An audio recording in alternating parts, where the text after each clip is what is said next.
欢迎来到沪江网校韩语课堂。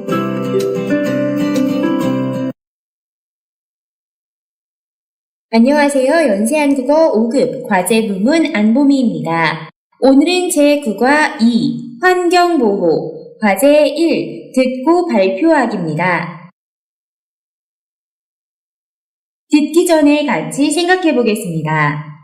여러분, 최근 환경보호단체 외에 환경보호를 위해 힘쓰고 있는 집단이 있습니까? 네, 기업들 차원에서도 굉장히 노력하고 있는 모습이 보이고, 또 정부 정책 차원으로도, 또 민간단체 차원에서도 굉장히 참여를 많이 하고 있죠? 자, 왜 그렇다고 생각합니까? 자, 오늘 우리 기업과 환경보호의 상관성에 대한 대담을 듣고 이야기해 봅시다. 자, 먼저 듣기 전에 어느 부분을 주의해서 잘 들어야 할지 문제들을 살펴보겠습니다. 1번, 두 사람의 대화는 무엇입니까? 두 사람의 대화를 들을 건데요. 1번, 토론. 찬반 입장이 정해져서 서로 자신의 의견을 주장하고 있는지 잘 들어봐 주세요. 2번, 대담. 한 주제에 대해서 편하게 묻고 답하는 형태의 대화입니다. 3번, 강연. 어떤 전문가가 나와서 가르치는 거죠. 자, 이런 강연인지 잘 들어봐 주시고요. 4번, 상담. 어떠한 문제점에 대해서 의논을 하고 있는지 잘 들어봐 주세요. 2번, 환경부 장관이 10대 그룹 CEO들과 간담회를 하는 이유는 무엇입니까? 환경부 장관에 대한 이야기가 나올 것 같아요. 환경부라고 하면 정부기관이죠. 그곳의 대장, 장관이 10대 그룹이라고 하면은 어쨌든 그 나라에서 10손가락 안에 드는 큰 기업을 말하죠. 따지에. 간담회를 한다고 하는데 그 간담회를 하는 이유가 뭔지를 잘 뽑아주시면 되겠습니다. 자, 다음으로는요. 3번. 진행자가 말하는 두 가지 목적이란 무엇을 가리킵니까? 지금 두 사람의 대화에 한 사람은 진행자일 것 같고요. 문제 보니까 또 한 사람은 환경부 장관인 것 같아요. 자, 이 두 사람의 대화를 잘 들어주시면 되고, 진행자가 간담회의 목적에 대해서 물어봤을 것 같아요. 그 간담회의 목적이 무엇인지를 잘 듣고 찾아주시면 되겠습니다. 자, 그럼 지금부터 듣기 진행해 보도록 하겠습니다. 잘 들어주세요. 이치범 환경부 장관이 10대 그룹 CEO들을 만나 환경 정책에 관한 협력을 모색합니다. 환경부 장관이 10대 그룹 CEO와 협력에 나서는 것이 이번이 처음인 만큼 많은 국민들의 관심이 몰리고 있는데요. 이치범 환경부 장관을 연결해서 얘기 나눠보겠습니다. 이치범 장관님, 안녕하십니까? 네, 안녕하십니까? 우선 앞서 말씀드린 10대 그룹 CEO와 협력을 모색하게 된 배경이 궁금한데요.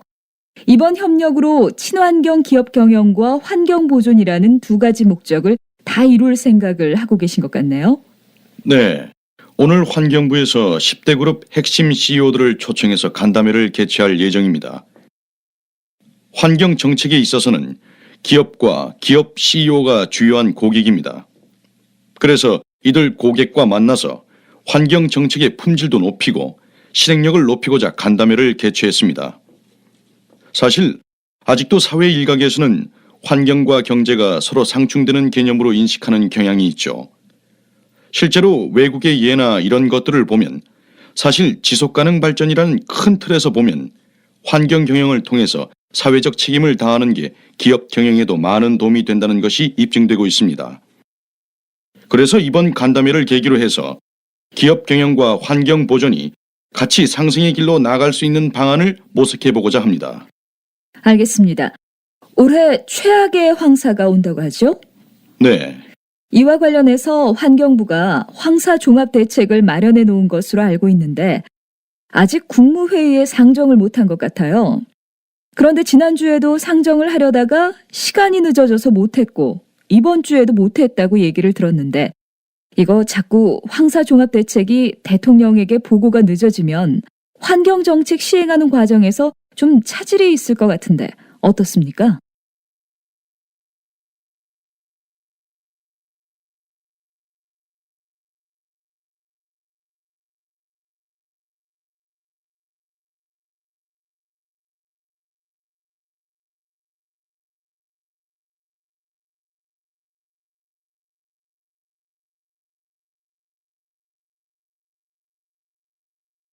자, 잘 들어보셨나요? 자, 그러면은 단락별로 우리 내용 확인, 들었던 내용 확인 해볼게요. 자, 먼저 김규환 씨 진행자죠? 자, 진행자가 먼저 이야기합니다. 자, 이 부분 중에요. 단어 체크해 볼게요. 모색하다, 몰리다. 자, 그럼 내용 정리해 보겠습니다. 자, 진행자와 대화할 이는 누구라고 소개했죠? 네, 바로 앞부분에 나오죠? 이치범 환경부 장관이라고 나와 있습니다. 자, 그리고 이야기를 나누게 된 배경을 진행자가 말했죠? 자, 어떤 건가요? 네, 바로 환경부 장관이 10대 그룹 CEO들을 만나 환경 정책에 관한 협력을 모색합니다. 라고 소개했죠? 자, 이런 일이 전에는 없었어요. 그래서 국민들의 관심이 몰리고 있다고도 이야기했습니다. 자, 이렇게 해서 이치범 장관님 나오셨고요. 다시 진행자 말로 넘어가죠. 자, 진행자가요, CEO들과의 협력의 목적을 무엇으로 생각했죠? 뭘 기대했죠? 네, 이 부분이죠. 친환경 기업 경영, 그리고 두 번째, 환경 보존. 이 두 가지 목적을 다 이룰 거라고 생각한다고 했어요. 자, 그 다음 환경부 장관님께서 간담회에 대해서 더 구체적으로 이야기를 해주고 계셨죠? 자, 먼저 단어 확인입니다. 간담회, 일각, 상충되다. 자, 환경부의 10대 그룹 CEO 초청 간담회의 목적은 뭐라고 장관님께서 설명을 했죠? 네, 바로 이 부분이죠. 환경 정책에 있어 주 고객인 기업과 또 기업 CEO를 초청해서 환경 정책의 품질도 높이고 실행력도 높이고자 한다 했습니다. 기업의 적극적인 환경보호 참여가 있어야 한다고 생각을 한 거죠. 자, 그래서 기업들의 참여를 이끌어서 환경 보호에 대한 실행력을 높이고자 한 것입니다. 계속해서 이치범 환경부 장관께서 실제적인 정말 중요한 간담회의 목적을 말씀하고 계셨죠? 자, 먼저 단어 확인, 상생. 자, 이번 간담회의 가장 큰 목적, 주된 목적이 뭐라고 했죠? 네, 뒷부분에 나왔죠? 기업 경영과 환경 보존이 같이 상생의 길로 나갈 수 있는 방안을 모색해 보고자 한다 했습니다. 이제 더 이상 기업은 돈만 벌면 안 되고요. 지역사회에서 돈을 벌 수 있었던 게 그 환경을 통해 벌 수 있는 거고, 또 지역사회 안에서 소비자를 통해서 돈을 벌 수 있는 거잖아요. 그런데 이런 환경이 없어져 버리고 환경이 오염돼서 소비자에게 피해가 돌아간다면 결국에 기업도 경영을 하고 이윤을 추구할 수가 없겠죠? 그래서 다 같이 잘 살아야 된다는 논리죠. 그리고 나서 다시 진행자 파트로 넘어왔었어요. 자, 진행자가 환경부와 기업 간의 자담회에 대한 이야기를 나누다가 주제를 한번 바꿨죠? 자, 잠깐만요. 먼저 단어 확인해 볼게요. 국무회의, 상정하다.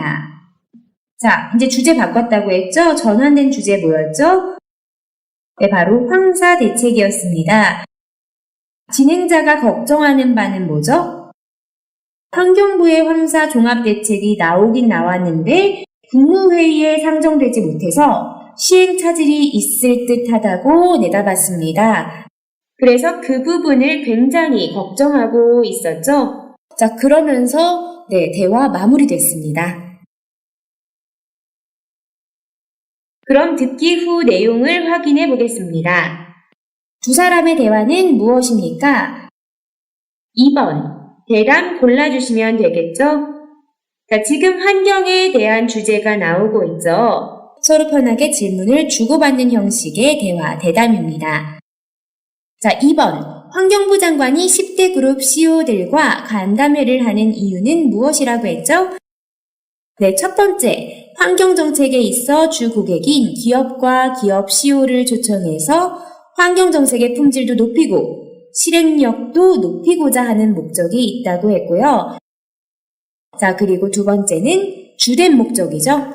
기업 경영과 환경 보존이 같이 상생의 길로 나갈 수 있는 방안을 모색하기 위한 거라고 말했습니다.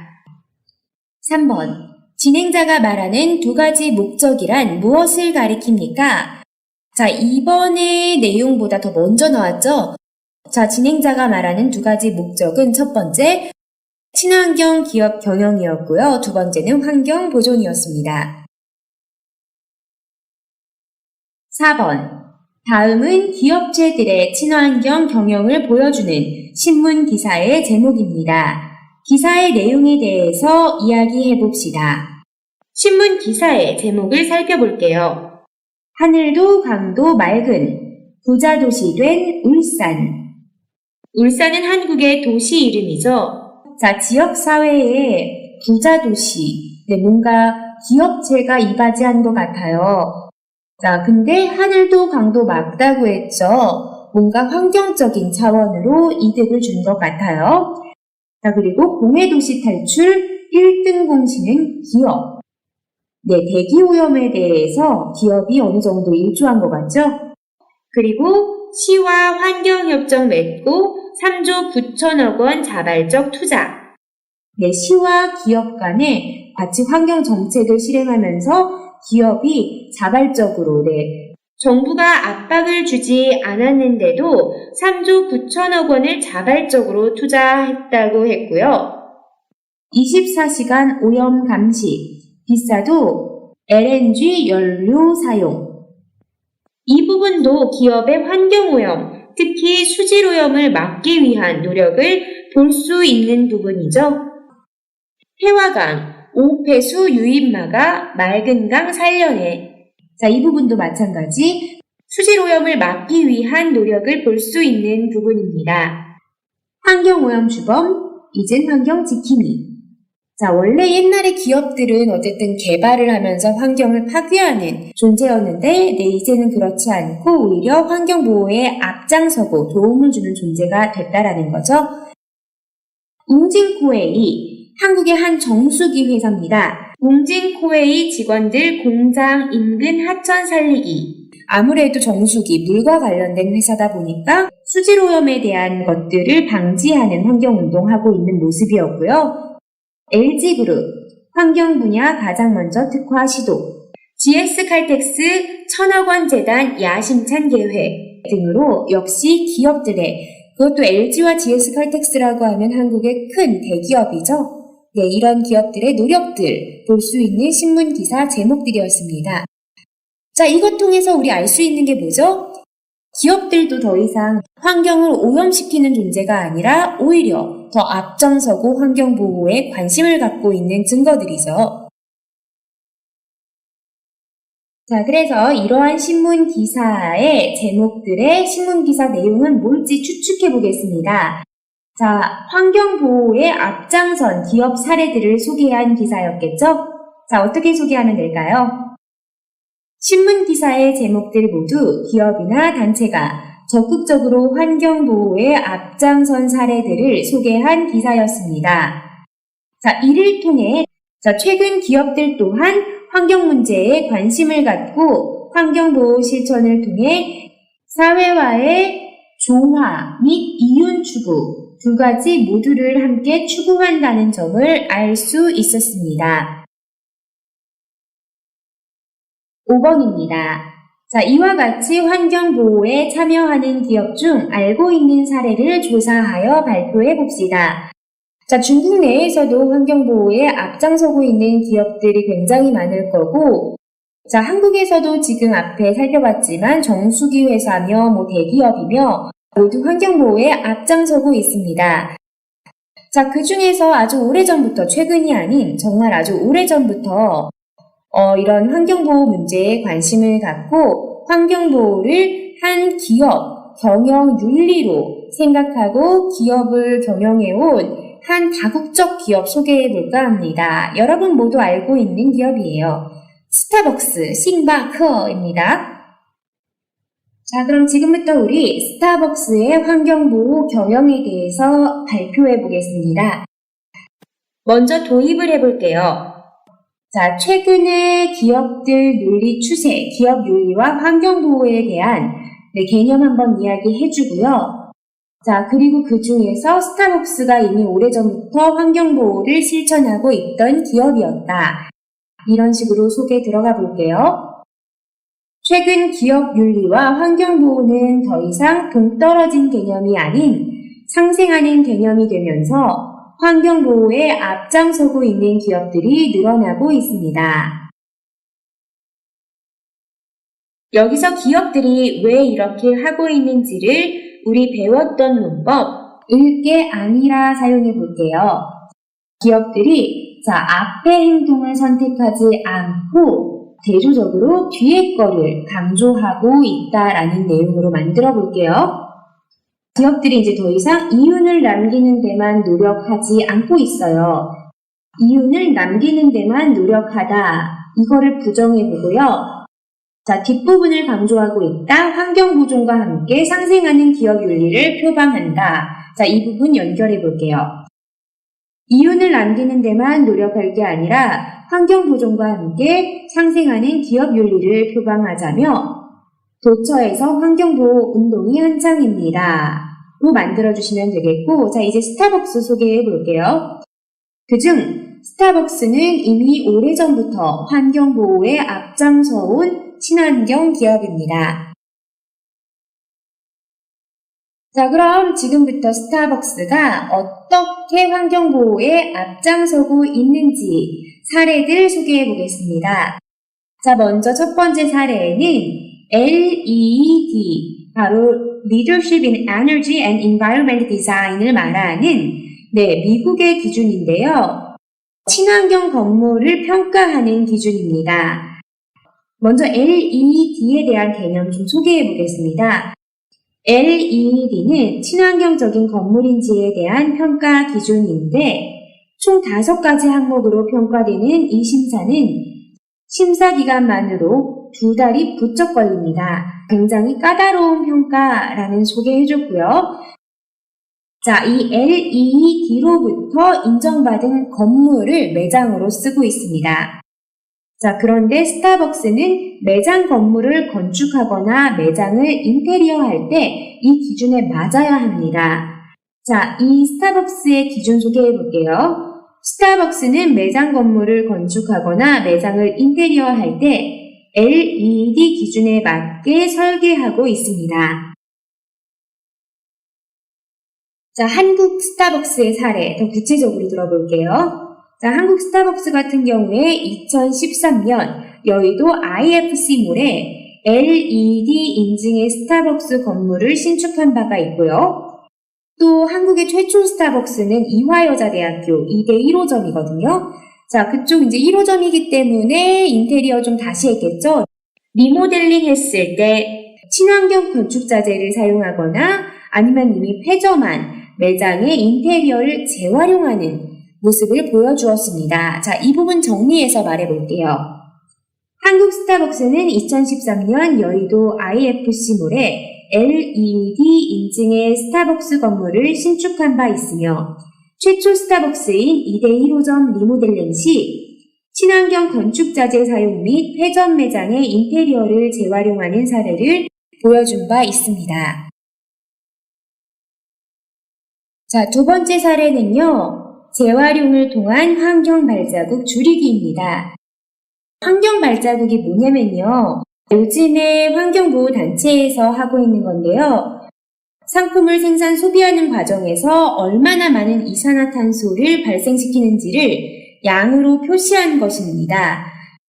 특히 커피를 만든 게 이 환경 발자국이 굉장히 높대요. 자, 그래서 환경 발자국 줄이기에 굉장히 공을 들이고 있어요. 자, 그래서 그 일환으로 하고 있는 운동들이 1985년부터 이미 시작된 운동이에요. 자, 개인 컵이나 개인 텀블러를 쓰는 고객에게는 할인을 적용하고 있죠. 텀블러 뭐냐면은 커피 마실 때 여러분 사용하는 개인 컵 중에 보온병 있잖아요. 그거 텀블러라고 해요. 자, 그리고 또 대단한 부분은요. 그 외에도 재활용지를 활용한 테이크아웃 잔 개발에 이미 4년을 투자해서 2013년부터는 재생지를 활용한 테이크아웃 잔을 사용하고 있습니다. 테이크아웃 잔, 재생지를 활용했으니까 더 싸냐고요? 아니요, 재활용해야 되잖아요. 그 재활용 기술에 드는 돈도 꽤 되거든요. 그렇기 때문에 그 재활용 컵은 거의 단가로 치면은 1불 정도, 미국 돈 1달러 정도가 된다고 합니다. 자, 그럼 내용 정리해 보겠습니다. 스타벅스는 이에 관하여 경각심을 가지고 환경 발자국 줄이기에 공을 들이고 있습니다. 따라서 스타벅스는 1985년부터 개인 컵, 개인 텀블러를 쓰는 고객에게 할인을 적용하고 있으며 재생지를 이용한 테이크아웃 잔 개발에 4년을 투자해 2013년부터는 미국과 캐나다에 1불짜리 재사용이 가능한 테이크아웃 잔으로 손님에게 커피를 제공하고 있습니다.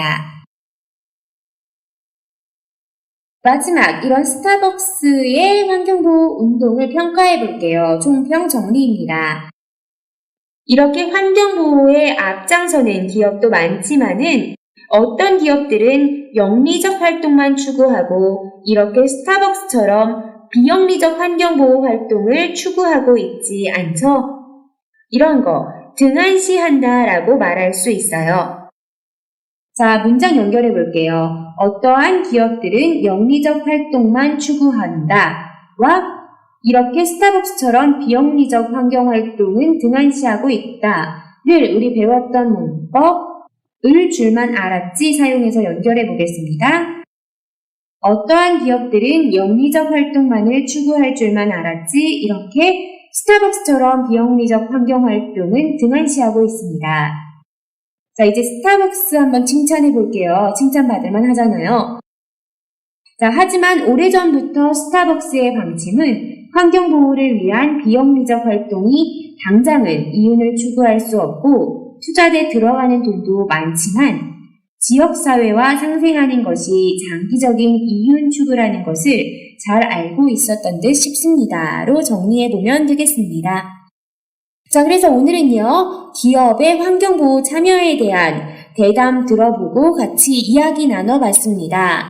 자, 다음 시간에도 우리 환경보호에 대한 주제로 같이 이야기 나눠보도록 하겠습니다.